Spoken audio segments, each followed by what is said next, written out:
Tov, nous sommes dans la suite de notre cours concernant Eretz Israël.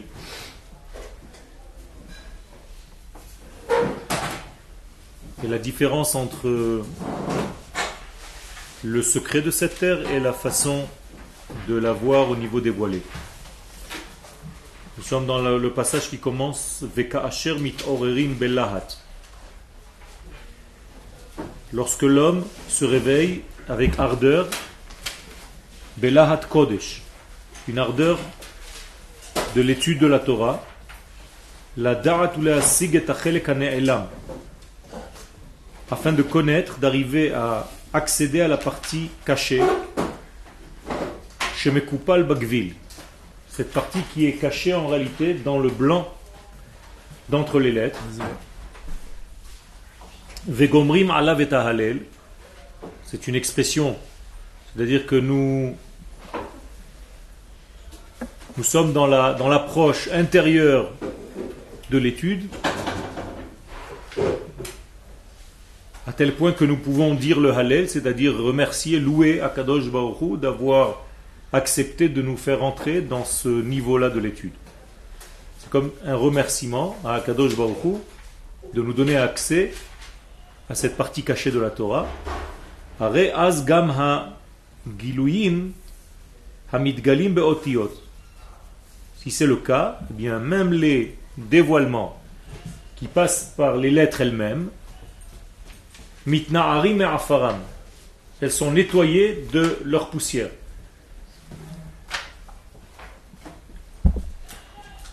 Autrement dit, les lettres de l'étude, avant de pénétrer le secret de l'étude, les lettres sont pleines de poussière. Tu ne peux pas comprendre réellement le sens des choses, si ce n'est que lorsque tu secoues ton étude, en donnant à ton étude une profondeur. Alors là aussi c'est une expression, tout est imagé chez le Rav. Il dit que l'accès profond va dépoussiérer les lettres que tu étudiais jusqu'à maintenant. Avant d'étudier le sens profond, les lettres, l'étude classique du premier degré, c'est comme si tu étais dans un monde de poussière où tu ne vois pas encore clairement les choses. Et dès que tu as accès au sens profond, eh bien tu commences à dépoussiérer toutes ces lettres et va commencer à se dévoiler à tes yeux un étage beaucoup plus profond, beaucoup plus intérieur, et donc, par là même, beaucoup plus global. De la même manière que nous disons dans le Lecha Dodi, Itna'ari me'afar kumi. Traduction, secoue-toi et lève-toi de la poussière. Et c'est la même chose. L'étude de la Torah est un petit peu poussiéreuse lorsqu'on n'a pas accès au sens profond. Et dès qu'on a accès au sens profond, bien, l'étude de la Torah devient autre chose. Ce n'est plus seulement des lettres et des mots et des discussions rabbiniques. Tu commences à comprendre le sens pour lequel Akadosh Baruch Hu a créé ce monde et a placé ses sages afin de discuter sur des points qui sont bien précis quant au dévoilement de l'infini dans le monde fini. Tout te paraît différent. Tu montes à un autre niveau. C'est un autre étage qui se dévoile devant toi. Mais pour ceci, il faut que tu te secoues. Tant qu'un homme ne se secoue pas, eh bien sa Torah, c'est encore, et le Rav est en train de le dire, des lettres poussiéreuses. Et il faut que tu saches enlever la poussière de tes lettres. En faisant quoi? En comprenant d'abord, en prenant conscience qu'il y a un secret, un sens profond à ton étude, et essaye, selon tes moyens, d'y accéder. Une fois que ces lettres, dit le Rav, sont dépoussiérées, vekamim venitzavim, ces lettres, ces mots que tu as peut-être rencontrés déjà durant ta vie, durant les années de ton étude, tu es déjà passé devant ces textes-là. Seulement la poussière qui les entourait ne te permettait pas de voir réellement leur sens. Un exemple, parfois vous lisez un verset de Teilim que vous avez déjà lu 20 000 fois. Seulement maintenant, avec l'explication qu'on vient de vous donner, vous voyez ce verset avec un nouvel œil, avec un nouveau regard. Quelque chose a changé. Tu ne liras plus jamais ce verset avec la compréhension et la manière de faire que tu avais jusqu'à maintenant. Et tu peux répéter des mots toute ta vie sans jamais réellement comprendre ce que tu es en train de dire. Dès qu'on étudie quelque chose, ça te fait monter à la surface le secret de ce mot, et là tu le vois avec un autre œil. Et donc ça devient une éternité, ça prend un ordre d'éternité et de victoire. Netzach en hébreu. En hébreu, Netzach, c'est exactement les lettres de Chitzon. Mais c'est en même temps les lettres de Chitzoni. Chitzoni veut dire extérieur, superficiel. Donc c'est ou superficiel, extérieur, Chitzon, ou bien tu inverses les mots, ça devient Netzach, victoire, donc profondeur, donc éternité. Donc il faut avoir une victoire sur l'extériorité. Et c'est d'ailleurs tout le sens de Hanouka, que nous allons fêter à la fin du mois. Be'ezrat Hashem. Hanouka, c'est quoi? C'est la victoire de l'intériorité face à l'extériorité. L'extériorité qui est la graisse, qui est le côté cérébral, qui est le côté rationnel, alors que l'intériorité, c'est Israël, c'est la Torah, c'est qu'Akadosh Baruch Hu apporte au monde.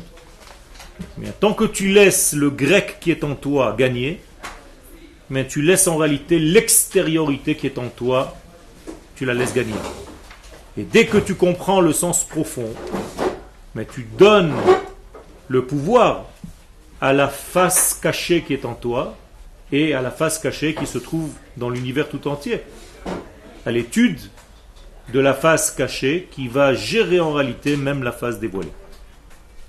Dans le mot chitzoniyut, qui veut dire extériorité, superficialité, il y a le mot yevani, qui veut dire le grec. D'accord? Donc le yevani se trouve dans l'extériorité. Il faut tout simplement le convertir. Bon, il ne faut pas le tuer, le grec, parce que le côté rationnel est nécessaire chez l'homme. Mais il faut tout simplement le mettre au service de la neshama divine qui est en nous.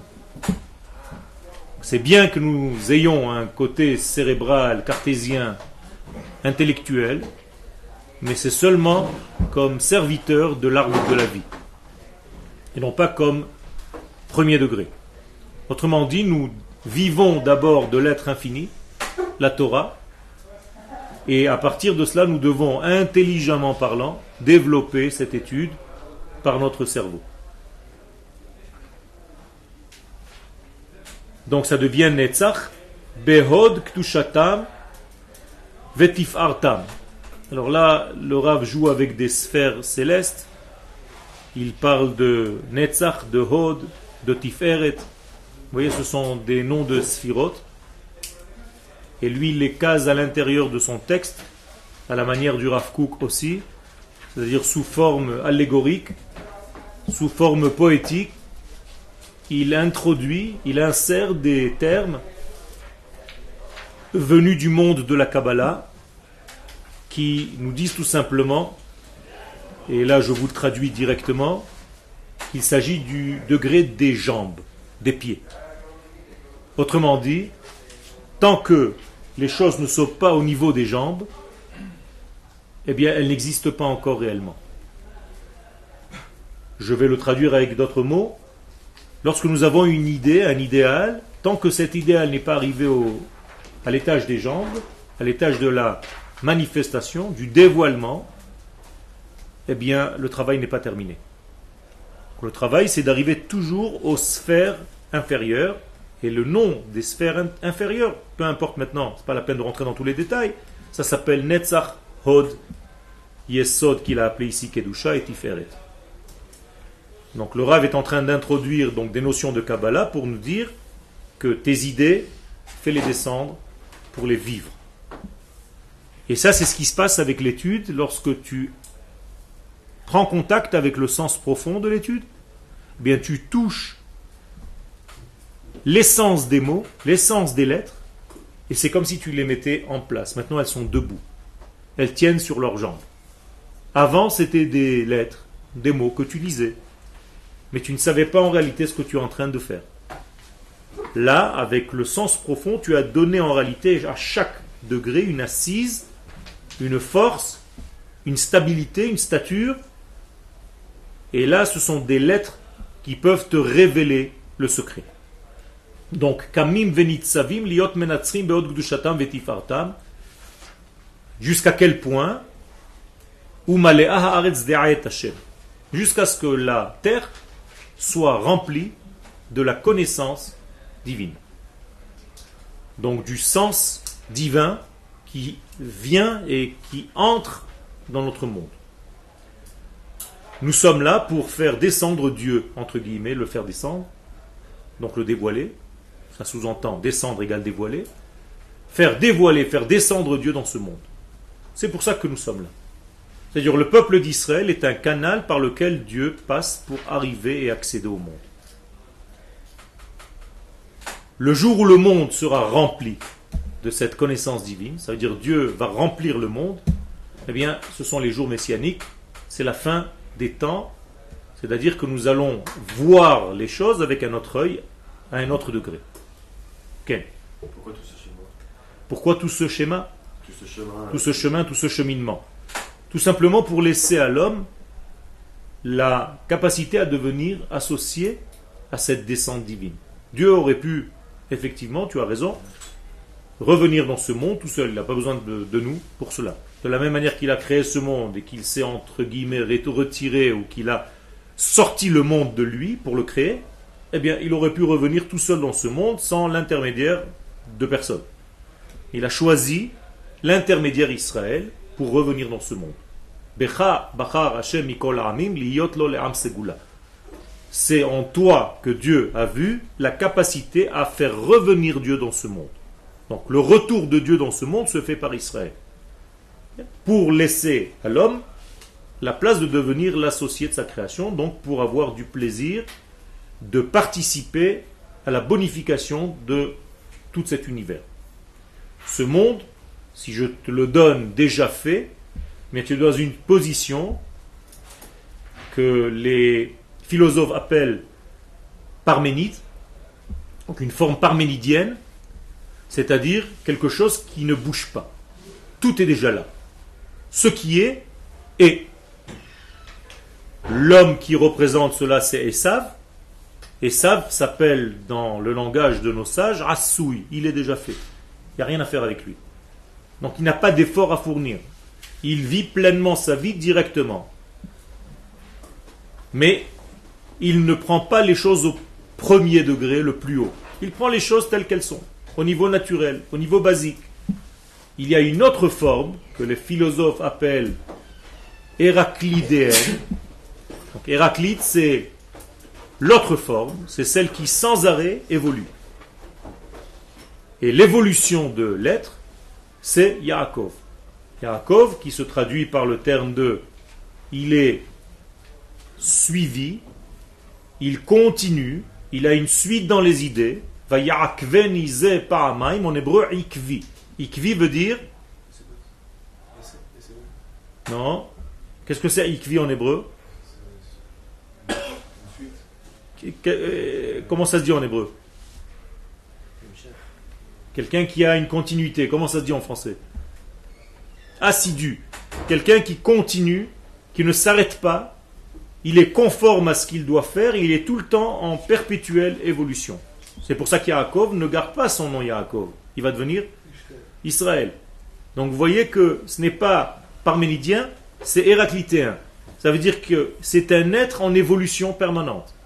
Eh bien, Akadosh Baruch Hu a choisi Israël pour faire en sorte que l'infini se retrouve dans le fini. Et ça ne s'arrête jamais, puisque l'infini, par définition, il est infini. Eh bien, c'est sans arrêt, remplir et remplir encore le monde fini par les valeurs de l'infini.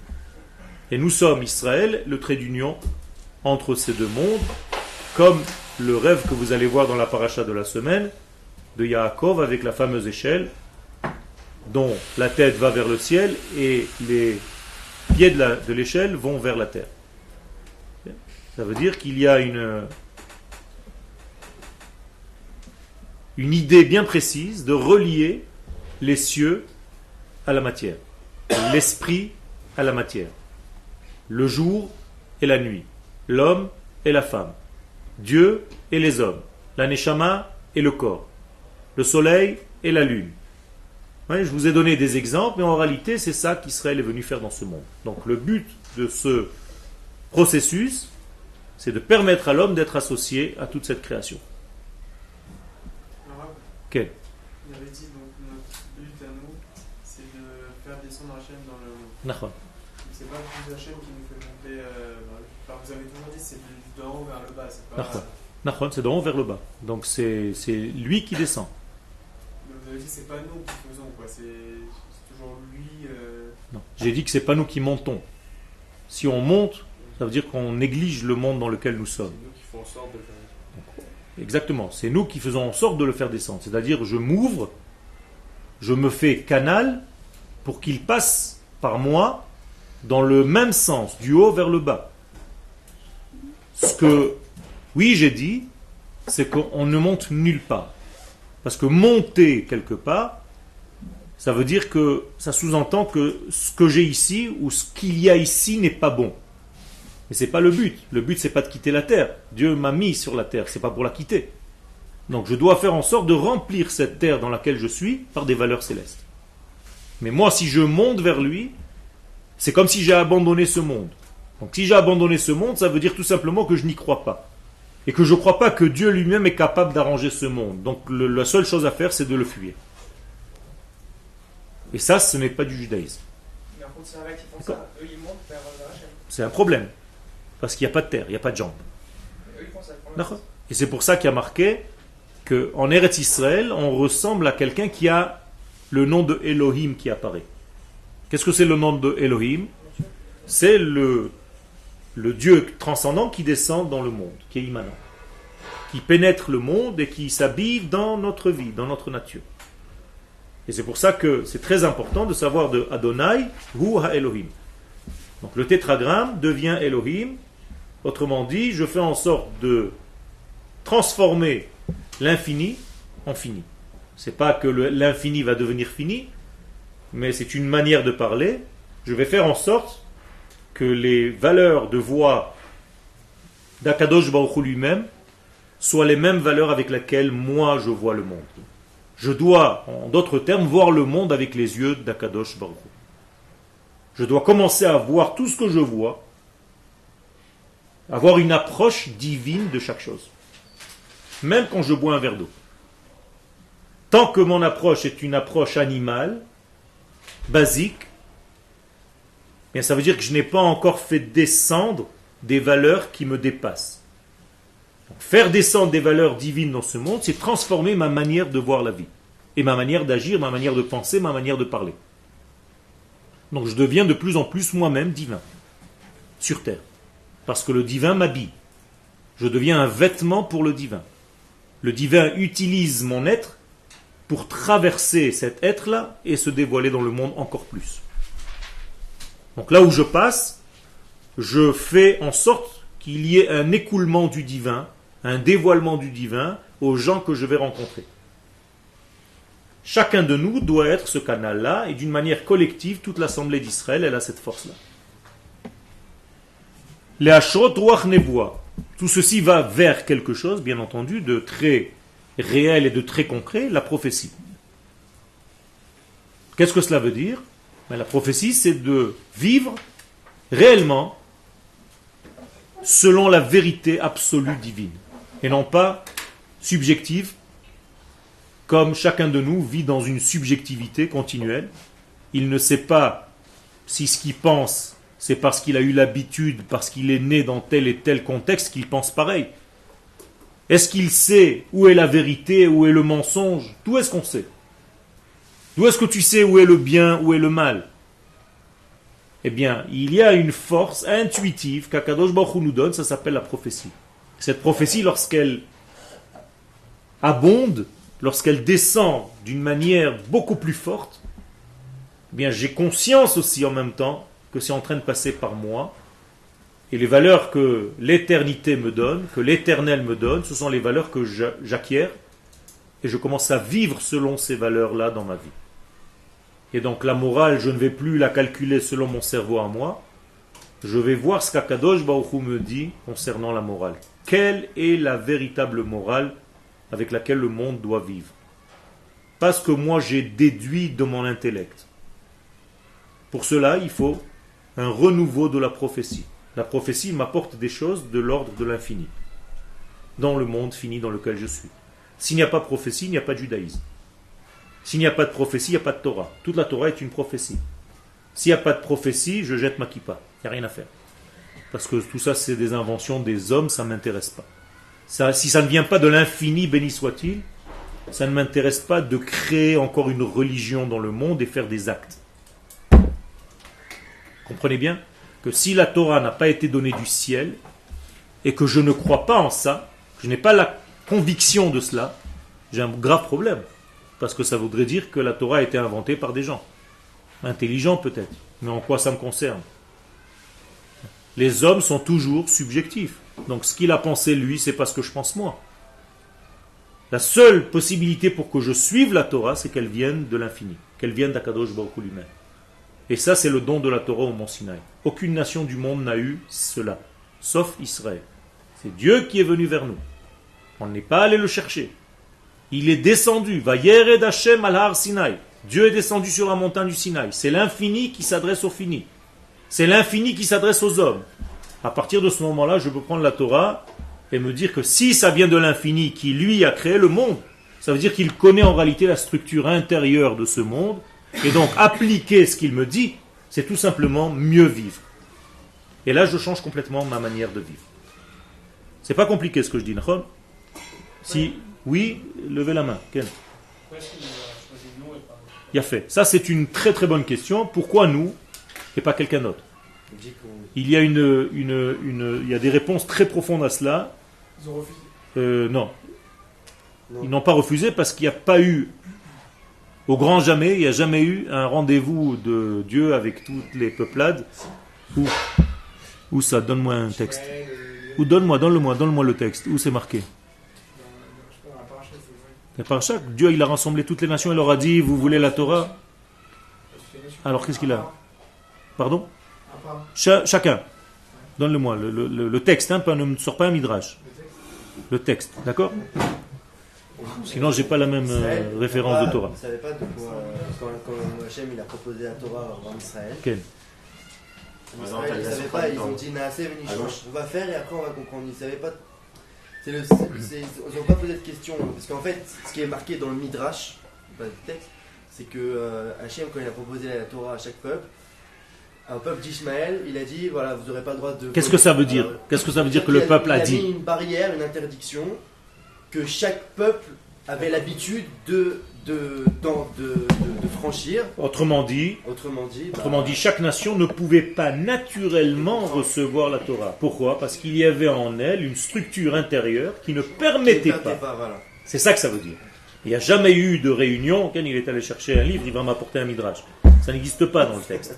D'accord? Ken. Donc il n'y a pas eu de choix en fait. Exactement. Le choix, c'est de créer la nation d'Israël avec cette qualité-là. Tout à fait. Il n'y a jamais eu de choix. C'est pour ça que je dis, il n'y a jamais eu dans l'histoire d'Israël un rendez-vous de Akadosh Baruch Hu, ni avec toutes les nations ensemble, ni avec chacune séparément. Alors c'est quoi ce midrash avec la montagne à l'envers? Justement, ça veut dire que le midrash qui nous dit que Akadosh Baruch Hu dans la Gemara de Shabbat 88 a placé la montagne sur Israël, ça veut dire vous ne pouvez pas refuser parce que c'est votre nature. Ça veut dire c'est votre nature de faire révéler cette Torah. Donc vous n'avez même pas le choix, je ne vous demande même pas le choix d'avoir la sgoula en vous. Où est-ce que nous allons avoir le choix de dévoiler ou pas? D'accord? Mais la structure intérieure, on n'a pas le choix, on l'a. On est né avec une carte magnétique à l'intérieur de nous-mêmes qui nous donne la possibilité de faire cela. Ton choix n'intervient que si tu veux vivre selon ce degré de cette carte magnétique ou pas. Ça c'est différent. Ça c'est bien après. Mais au mont Sinaï, qu'est-ce qu'on a reçu en réalité? la carte magnétique. C'est-à-dire, je place en vous la possibilité d'être le révélateur de Dieu dans le monde. Maintenant, à vous, durant l'histoire, de le faire ou de l'étouffer. Okay. Alors, je peux ne pas vouloir de cette carte magnétique et... Non, tu peux ne pas vouloir la dévoiler, mais de cette carte, tu ne peux pas parce qu'elle est déjà en toi. Tu ne peux pas faire autrement. Tu es né avec ça. Dès que tu es né, si j'accepte pas il y a fait. Tu peux vivre autrement. Alors, je préfère me convertir plutôt que de... Tu ne peux pas te convertir. La conversion est impossible parce que tu ne peux pas convertir cette carte. Tu peux juste lui dire, tu es bien gentil, ma petite carte sympathique, reste à l'intérieur, dors. Moi, je ne veux pas vivre selon toi. C'est pas mieux d'être quelqu'un d'autre, enfin d'être quelqu'un d'autre, même si c'est ça en soi, plutôt que d'être juif et d'être complètement dans un autre. Mais tu ne peux pas, c'est ça le problème. Tu ne peux pas être quelqu'un d'autre. Ça ne dépend pas de toi. Donc d'un côté, Hachem nous a imposé. Il nous a imposé. Il nous a pas posé. Tout à fait. Il nous a imposé notre nature. Notre nature est imposée. Seulement, vivre selon ta nature ou ne pas vivre selon ta nature, ça c'est ton choix. Okay. Non, elle était créée bien avant, mais elle a pénétré la nation qui était dévoilée réellement de facto au don de la Torah. Ça s'est concrétisé. Elle était créée avant la création du monde même. C'est-à-dire le choix dont il est parti chercher le livre, qui n'existe pas, il a été fait avant la création du monde. C'est-à-dire Dieu nous a déjà choisi de nous créer de telle manière pour qu'on puisse un jour recevoir la Torah au Mont Sinaï. Donc, le monde entier, qu'est-ce qu'il fait? Il attend l'avènement messianique. Le jour du don de la Torah au Mont Sinaï, tout le monde tremble, la terre tremble. Pourquoi elle tremble? Pour savoir si Akadosh Baruch Hu va introduire cette carte magnétique en nous ou pas. Donc Israël, malgré lui, il aura mis la montagne sur la terre, ça veut dire que vous n'avez pas le choix. Mais vous avez le choix de vivre ou ne pas vivre selon ça. C'est pour ça que chacun de nous est libre aujourd'hui. Tu as envie de te lever pour la tefila le matin, tu n'as pas envie de te lever. Tu as envie de manger kasher, tu n'as pas envie de manger kasher. Tu as envie de vivre en Israël, tu peux vivre en France ou à Singapour. Personne ne va t'obliger de quoi que ce soit. Mais ta nature, Israël, c'est elle qui va te juger. C'est-à-dire que tu seras jugé selon la nature, selon la carte que tu as à l'intérieur de toi. Et on va juger en réalité ton décalage par rapport à cette carte. Moi, je t'ai placé une carte de cette couleur-là, et toi, tu as vécu de cette manière-là. Quel est le décalage entre ces 2 degrés? C'est tout. C'est ça le jugement en réalité. Donc, qui me juge? Mon état, moi-même. Une personne, elle peut dépasser son potentiel de base? Non. C'est son potentiel. Elle peut se rapprocher tout le temps. Son potentiel est infini. Mais la carte qui nous a donné, c'est pas le potentiel. C'est le potentiel. C'est le fait que... C'est bon. Ah, il a le texte. Ouais, magnifique, montre-moi le texte. Voilà. Alors, la carte que nous a donné, ne me dis pas Midrash, hein, attention. Hein. Ah, ne me dis pas que c'est... c'est D'accord, donne-moi le texte de la Torah. Je veux savoir comment Akadosh Baruch Hu nous a dit. Moi, lis-le moi. Dans quel paracha c'est? une souris, t'es Adonai Misinaï ba Bezarach Misaïr Lamo. Alors Misaïr Lamo. Qu'est-ce que ça veut dire? Il a présenté aux enfants d'Ésaü. Où tu as vu ça? D'ésaü. Où tu vois Le ça? Desav. Mais où tu Et vois au que c'est Mont ça? Paran, Pas et du les tout. enfants d'Ishmaël. Non, ma pito. Rachid dit ça. Non. C'est pas ça. Ça c'est d'abord c'est une shira. Shira Tayam, Shira Ta'azinu. Non. Shira Ta'azinu, elle nous explique ce qu'Akadosh Baruch Hu a fait dans l'histoire. Qu'est-ce qu'il a fait Akadosh Baruch Hu dans l'histoire? Il s'est présenté au Mont Paran pour voir les enfants d'Ishmaël, il s'est présenté au Mont Seir pour demander rayonner vers les enfants de... Donc c'est pas un texte de la Torah, c'est un midrash que tu es en train de dire qu'Akadosh Baruch Hu un jour, tu dois comprendre entre les mots ce qui s'est passé. Qu'est-ce qui s'est passé en réalité? C'est que Dieu veut nous montrer que la nature de la Torah ne correspond pas à ces nations-là. C'est ça que ça veut dire. C'est-à-dire qu'il leur a proposé. Bevadaï, mais qu'est-ce que ça veut dire leur proposer? Mais pas au niveau du texte de la Torah historique. C'est ça que je suis en train de te dire. Ah oui, bon ça. D'accord? C'est un midrash, ça veut dire qu'il a explosé à la neshama de chaque nation avant même qu'elle ne soit créée. Ouais. C'est ça que ça veut dire. D'accord? Et même Israël, il nous a proposé ce degré-là, déjà il a créé avant la création du monde. Ça relate en réalité ce qui s'est passé dans le monde intérieur. C'est-à-dire, donc tu as apporté un midrash, et pas le texte du récit de la Torah. Dans le récit de la Torah, dans aucune paracha, c'est marqué qu'il y a eu un regroupement. C'est un chant de Hazino qui explique au niveau de ce qui s'est passé derrière les fagots, derrière les degrés qui sont dévoilés dans la Torah. Si je résume bien votre pensée, donc vous confirmez que le peuple juif c'est un peuple élu, que c'est un peuple supérieur, que c'est un peuple... Non, j'ai pas dit supérieur. Non. Oui, non, mais élu pour son travail. Oui, mais qui on va dire, tirer les ficelles, qui est censé tirer les ficelles du monde. Non, pas du tout, j'ai pas dit ça. J'ai dit que le peuple d'Israël a un rôle bien précis. Celui... c'est un rôle absolu quand même, on a l'impression que c'est un rôle qui dépasse... Non, que les gens ne sont pas capables de faire et que les gens nous reprochent. Pas du tout. On n'a pas le rôle de créer des voitures. On n'a pas le rôle de fabriquer des appareils électroniques. On n'a pas le rôle de sauter en hauteur de 3 mètres de haut. On n'a pas le rôle de voler. On n'a pas le rôle de créer des avions. On a le vrai rôle, je veux dire. On a le rôle de représenter le divin sur terre. On a le rôle de représenter le divin sur terre à notre manière. Ça veut dire que chaque nation représente le divin à sa manière. Non, mais la vraie manière, on sait que la vraie manière... Il n'y a pas de vraie manière. Toutes les manières sont vraies.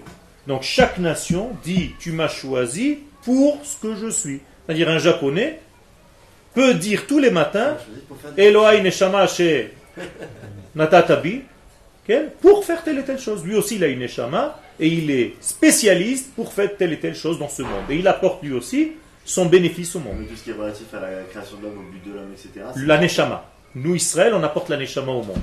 Et les nations du monde apportent le corps du monde. Mais c'est important les deux.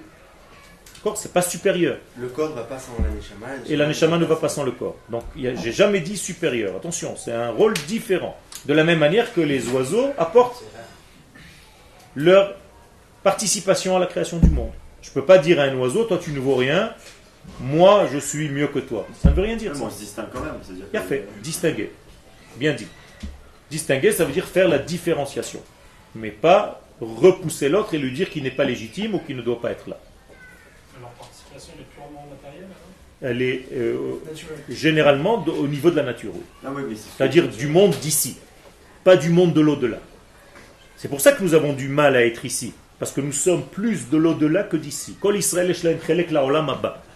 Ça veut dire dans le olam hazé, on a un problème. Ils nous acceptent mal. Pourquoi? Parce qu'on est comme un élément étranger qui vient de l'au-delà venir rentrer dans le monde de la matière. Qu'est-ce qui se passe? Il y a un rejet. Donc à chaque fois on nous rejette. Parce qu'on ne vient pas réellement de ce monde. C'est pour ça que les nations du monde s'appellent les nations du monde, Umot ha'olam, et Israël ne s'appelle pas Uma ha'olam. Elle vient de l'au-delà. Elle vient d'un autre degré. Oui, mais c'est ce que les gens nous reprochent justement de l'âme.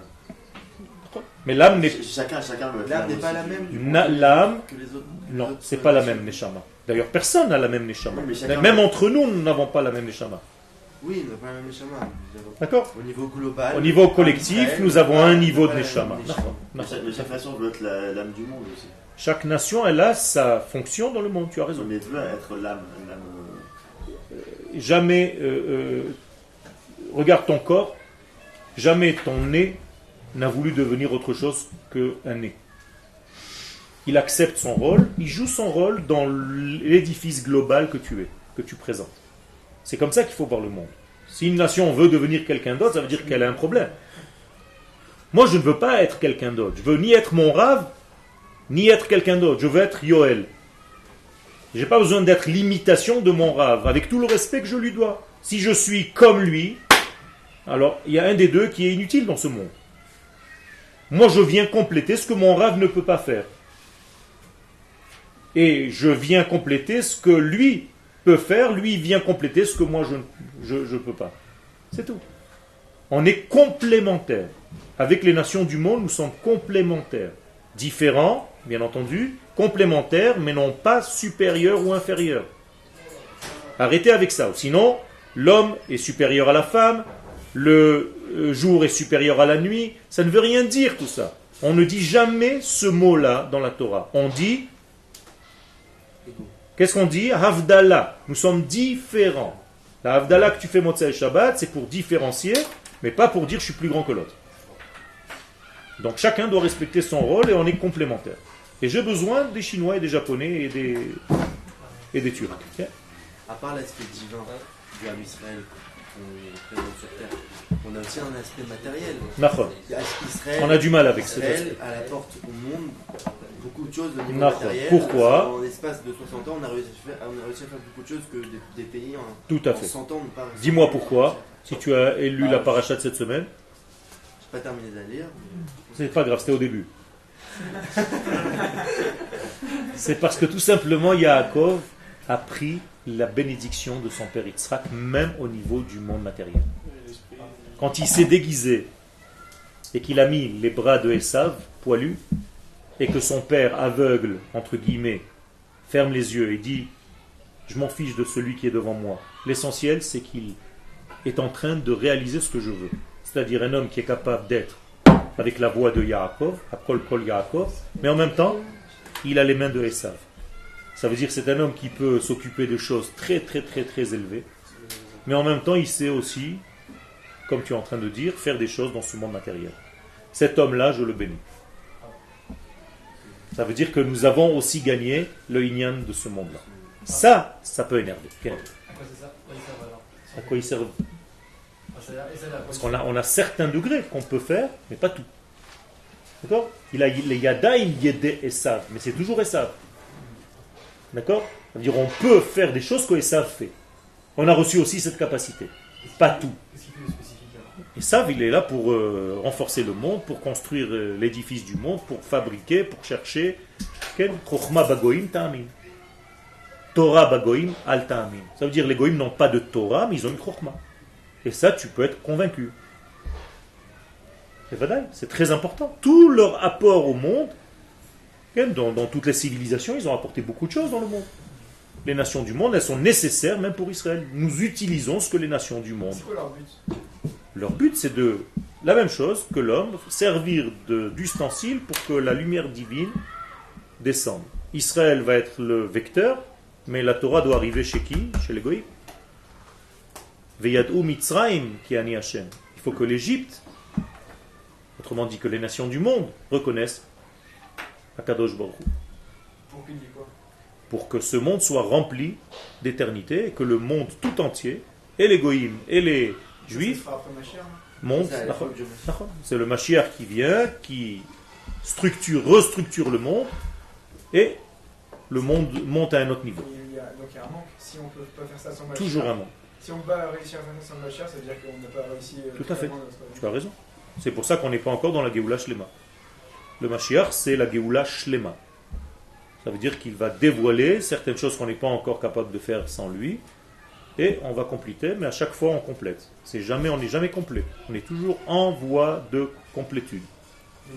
On n'est pas en période. L'envoi du Mashiach, ça dépend pas du fait que tous les Juifs fassent cette envoi, mais ça dépend du fait que les Juifs réussissent à transmettre. Nachon. Ça passe par la Torah et les mitzvot, mais avec la prise de conscience, pourquoi on fait la Torah et les mitzvot? Pas pour nous. On fait la Torah et les mitzvot pour que Dieu descende sur terre pour les nations du monde. Et par exemple, les initiatives comme les Shabbats mondiaux, qu'il y a des gens qui essaient d'organiser ça, genre Shabbat, tous les Juifs du monde font Shabbat, enfin c'est pas utile. C'est des essais pour essayer de ramener Israël vers sa structure intérieure de prise de conscience de qui il est. Ça fait partie aussi du travail. Mais la véritable structure, c'est de comprendre pourquoi ce monde a été créé et que Israël doit apporter la lumière au monde et non pas vouloir que les nations du monde se détruisent. On n'a aucune simcha de voir que les nations du monde sont en train de partir en cacahuète. C'est mauvais d'avoir ça.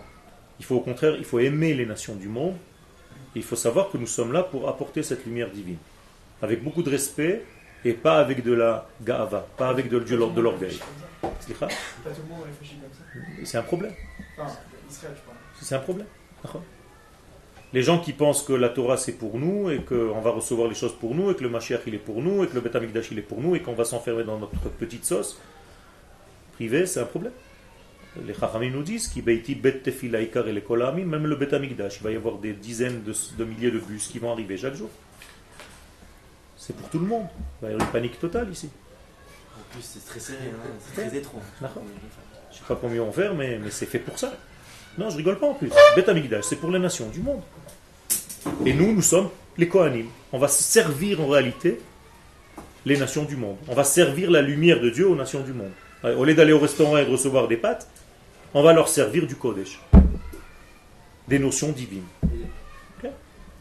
Alors si les nations du monde sont en train de s'effondrer ou ça va mal ou c'est un foutoir, c'est de notre faute. Tout à fait. Ça veut dire qu'Israël ne fait pas son rôle, ne joue pas son rôle, donc les nations du monde, intuitivement, elles vont vers...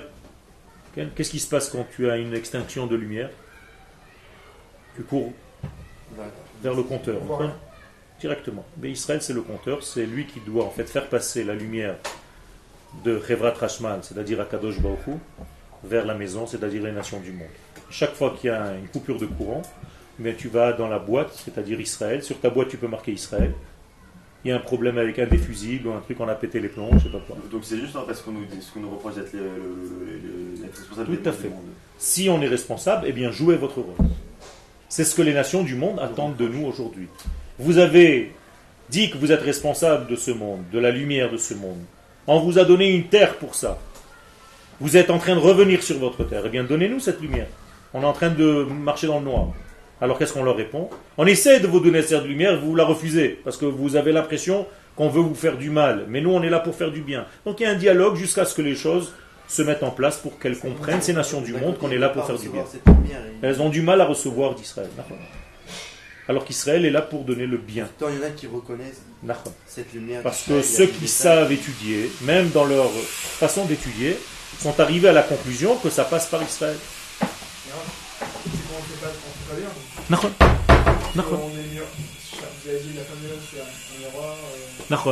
Il n'est pas plus que qu'elle, il doit lui donner, mais elle va où va se dévoiler le mari? Chez la femme. Mais c'est la même chose. Les nations du monde, elles révèlent Israël à la femme. Ou on donne mal, ou elles ne sont pas capables de recevoir, c'est des problèmes de couple. On a un problème de couple avec les nations du monde. C'est qui la femme? La femme, c'est les nations du monde, et le mari, dans cette relation, c'est Israël. On dit que la femme a toujours raison. Ça veut dire que la femme, ça veut dire que la femme doit, elle exige de recevoir. Israël doit jouer son rôle. Je ne suis pas en train de revenir sur ce que j'ai dit, tu as raison. Israël doit jouer son rôle. Pour qu'Israël joue son rôle, il faut d'abord qu'Israël accepte qu'il est celui qui doit apporter la lumière à la maison. Quand tu vas te marier, qu'est-ce que tu dois faire à la maison? Tu dois apporter la lumière à la maison. Tu dois apporter de la Torah à la maison. Tu dois apporter les valeurs divines à la maison. Ta femme, elle va te préparer des choses. Elle va être dans la maison. La femme, c'est la maison. En bait et laïcha. Mais toi, tu dois apporter des choses de l'au-delà dans cette maison. Si dans le Shulchan Shabbat, tu es là juste pour manger, ça ne va pas. Si tu n'apportes pas une lumière supplémentaire qui vient de l'au-delà, comme Israël doit apporter aux nations du monde, eh bien, ta femme, elle te dit, mais qu'est-ce que tu fais ici? Donc il y a une relation intime entre Israël et les nations du monde. Et il y a un pont entre Israël et les nations du monde. Et il ne faut pas le négliger. Et chas v'shalom ne pas mal comprendre comme si Israël n'avait pas besoin d'aucune nation. Ils ont qu'à tous exploser. Il n'y aura que des juifs. Des bêtises. Comme on entend assez souvent malheureusement. À la fin des temps, il n'y aura pas que des juifs. Il y aura des nations du monde. Elles vont rester des nations du monde. Seulement elles vont reconnaître la lumière divine qui passe par le canal Israël. C'est tout. Quel? Donc, vous êtes d'accord que c'est en Israël que le peuple juif va s'illumer à faire passer la... C'est lui, Et enfin, c'est en Eretz Israël. En Eretz Israël que ça se passe le mieux. Donc, plus il y aurait de non-juifs en Israël, plus ce serait mieux ce serait pour réussir à faire passer la lumière. Non, parce que les goïms n'ont pas besoin d'être ici. C'est Israël qui a besoin d'être ici pour être à l'endroit où le canal passe. Ça veut dire que les nations du monde doivent rester là où elles ont une terre qui correspond à leur nature. Elles n'ont pas besoin de venir ici. Mais elles vont venir, il y a des dates, tu as raison, des moments dans l'année où elles doivent venir. Et il est écrit dans les prophéties quand est-ce qu'elles doivent venir en Eretz Israël. Minimum une fois par an, pendant la fête de Sukkot. Toutes les nations du monde devront être ici. D'accord? Mais le reste de l'année, Israël doit être ici. Et c'est de là qu'il va sortir. Ki mitzion tetze Torah. Tetze. C'est de Tzion que la Torah va sortir. Pour aller où? Chez les nations du monde. Udvar Hashem mi Yerushalayim. Mi Yerushalayim le Sh'ara Olam. Depuis Jérusalem pour le reste du monde. Vous avez dit qu'il allait y avoir toutes les nations. Okay. Il ne peut pas y avoir une guerre. Mais les guerres, ça ne va pas détruire tout le monde. Peut-être ça va détruire les nations. Ceux qui doivent rester vont rester. Il y aura des nations du monde encore. Akadosh Baruch Hu n'a pas créé des créatures pour les décimer et finir tout le monde et dire je me suis foutu de tout le monde. Après 6000 ans, je vous ai fait une grande guerre nucléaire, il n'y a plus personne dans ce monde. Ça veut dire que Dieu lui-même a raté sa création. D'accord? C'est pas comme ça qu'on réfléchit. Un juif réfléchit qu'Akadosh Baruch Hu, lorsqu'il a créé ce monde, c'est pour le réussir. Et réussir la création, toi et moi, on doit être associés à Akadosh Baruch Hu pour qu'il réussisse sa création. C'est-à-dire apporter cette lumière aux nations du monde en étant ici. Okay. Pourquoi Ishmaël n'accepte pas qu'on soit sur cette terre? Il y a un problème, tu as raison, il y a des problèmes. Cette lumière. Pourquoi Ishmaël doit faire Teshuva. Abraham, il a donné un peu aussi de ça. Et Abraham a donné une partie aussi à Yitzhak. Yitzhak a donné aussi une partie à Esav et à Ishmaël. Je veux dire, Ishmaël a reçu de Abraham. Il y a tout un processus. Qui a enterré Abraham? Qui a enterré Abraham? Isaac et Ishmaël. Yitzhak et Ishmaël. Dans cet ordre-là.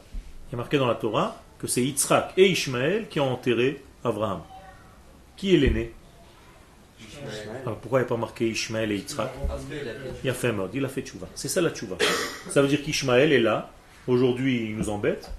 Mais comme Ishmaël, son arrière-arrière-grand-père, a fait tchouva, Ishmaël, aujourd'hui, le monde arabe va faire tchouva.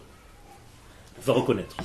Hachem utilise Ishmaël d'un côté aussi pour nous réveiller. D'accord, tout à fait. Mais jusqu'au moment où on est bien réveillé, à ce moment-là, Ishmaël reconnaît déjà le rôle d'Israël dans le monde. Je n'ai pas dit la suprématie. Le rôle d'Israël dans le monde.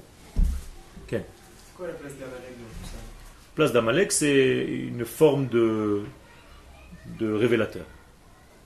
Ça veut dire qu'à chaque fois que je veux développer une photo, il vient pour être l'antithèse de cette photo-là et il me pousse à mieux faire pour révéler. Alors à chaque fois, nous avons une force. Qu'est-ce que c'est Amalek? Nous disent les Chachamim en valeur numérique, c'est le doute. Donc à chaque fois que tu veux faire quelque chose dans ta vie, le doute va se réveiller en toi. Et qu'est-ce que tu dois faire à ce moment-là? Commencer à te battre contre ce doute-là pour révéler réellement la chose. Donc c'est toujours comme un révélateur, une force qui va te dire non, pour voir combien tu dis oui. Imagine-toi, je te dis, sors de la classe, et tu sors tout de suite. Ça prouve quoi? Que tu n'as pas envie d'étudier. Mais si je te dis, sors de la classe, et tu me dis non, pourquoi?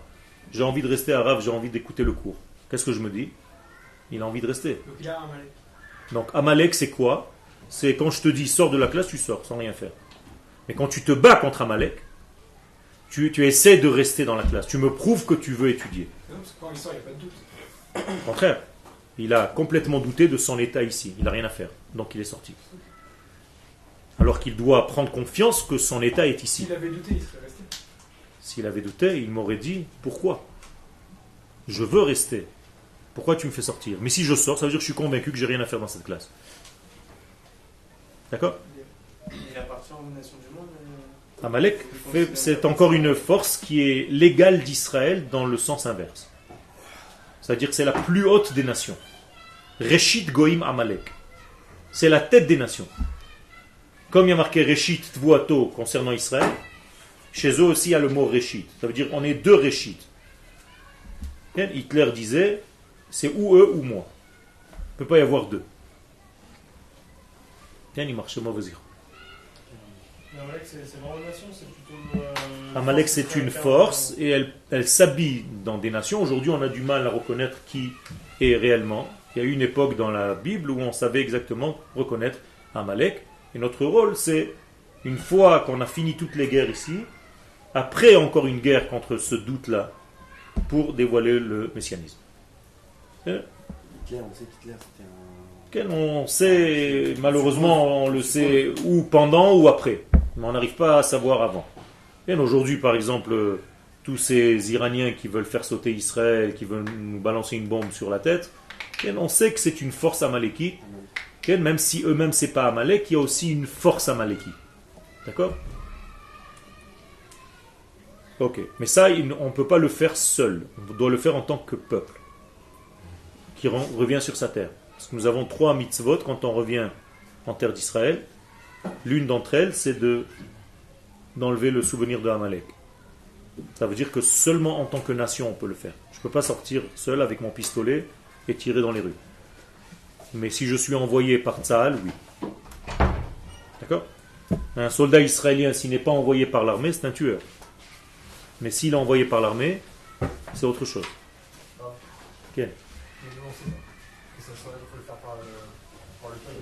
Est-ce que c'est marqué? Vaya, quel quand on Vaya qui viacha, Zachor et Asher asa lecha Amalek baderech be'etzet Mitzrayim, ça c'est le premier verset. À la fin, il y a marqué Vaya ki viacha Hashem el haaretz asher Hashem lecha noten lecha nachala lerishta timche et zecher Amalek mitachat hashamayim lo tishkach. Ça veut dire que c'est seulement quand tu reviens sur ta terre, donc quand tu reviens sur ta terre, sous-entend tu deviens une nation, que tu peux sortir contre Amalek et construire le Beth Amikdash d'ailleurs. Et la troisième chose, c'est quoi? Fait, qui est la première en réalité. D'accord? Nommer un roi, construire le Beth Amikdash et détruire le souvenir d'Amalek. Ça, c'est seulement en tant que nation. Donc, le roi, la même chose, le roi Mashiach. C'est l'ordre qu'il faut respecter. D'abord les manot la melech. Okay? D'abord le roi. Okay. Alors on continue. Donc vous voyez qu'en réalité, quand on commence à nettoyer les lettres, tout ce qu'on retrouve. Qu'est-ce que ça veut dire nettoyer les lettres? Je reviens à ce que nous avons dit au départ. Nettoyer les lettres, ça veut dire dépoussiérer. Notre Torah, elle est poussiéreuse. Et il faut la dépoussiérer. C'est ce qu'on essaye de faire au Machon Meir. Dépoussiérer la Torah. Dépoussiérer les lettres que vous connaissez déjà. Que vous avez déjà étudiées depuis votre enfance, et même avant. Dans le ventre de maman. Maintenant, il faut la dépoussiérer. C'est-à-dire commencer à comprendre les choses réellement, comment elles se passent. Et pour ça, il faut prendre les lettres et commencer à secouer. Il ne faut pas avoir peur parce que tu te dis, ouais, c'est pas ce qu'on m'a dit. Il faut essayer de comprendre. Il faut poser des questions, comme vous le faites. Baruch Hashem. Et donc, lorsque la connaissance de Dieu dévoile sur terre, donc la prophétie, Al Kol Ha'am Hayoshev Ba, écoutez bien, sur tout le peuple qui se trouve en elle, qui s'installe en elle. Ça veut dire la prophétie va être en Eretz Israël, pas ailleurs. Vekol ain mizdakechet umit'ala, et tout œil humain va monter et devenir pur, se purifier et va voir des choses que l'œil ne pouvait pas voir avant. Gam ma shene'ela me'ine basar, même ce qui est caché à nos yeux aujourd'hui, on verra. Cela aussi nous verrons œil pour œil. Qu'est-ce que ça veut dire œil pour œil? Œil contre œil.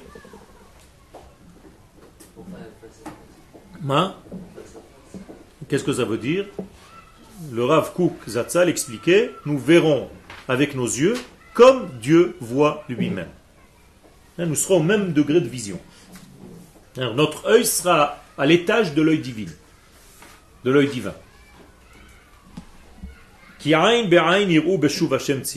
Et quelle est la première des choses qu'on doit voir pour voir si on est aveugle ou pas? Hein? Non.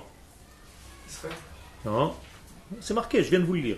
Le chouv, le peuplement d'Hachem d'Antir. Il a fait, qu'est-ce que ça veut dire?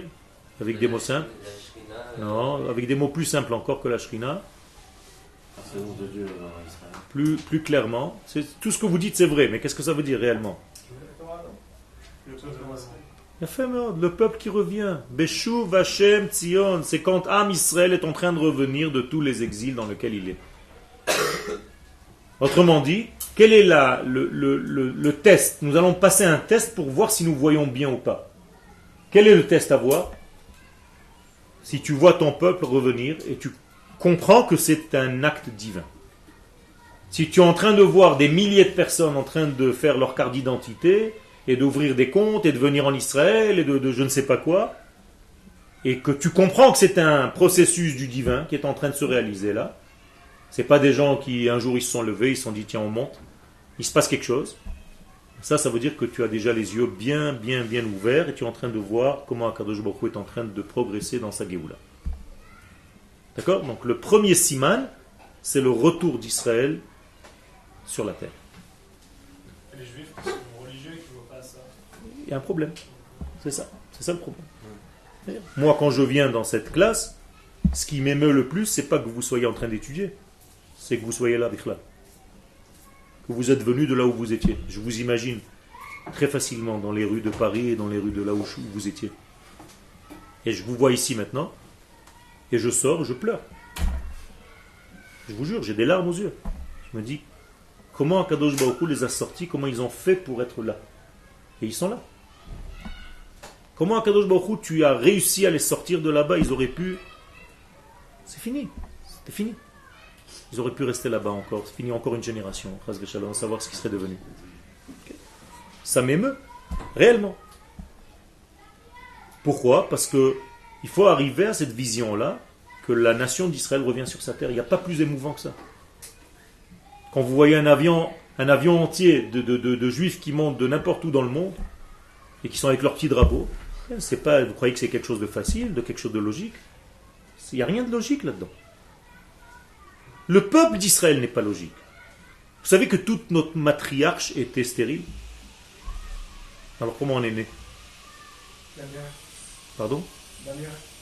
Ça veut dire qu'on est hors nature. Et même quand on leur enlève leur stérilité, elles ont 90 ans. Tu as déjà vu une maman accoucher à 90 ans, toi?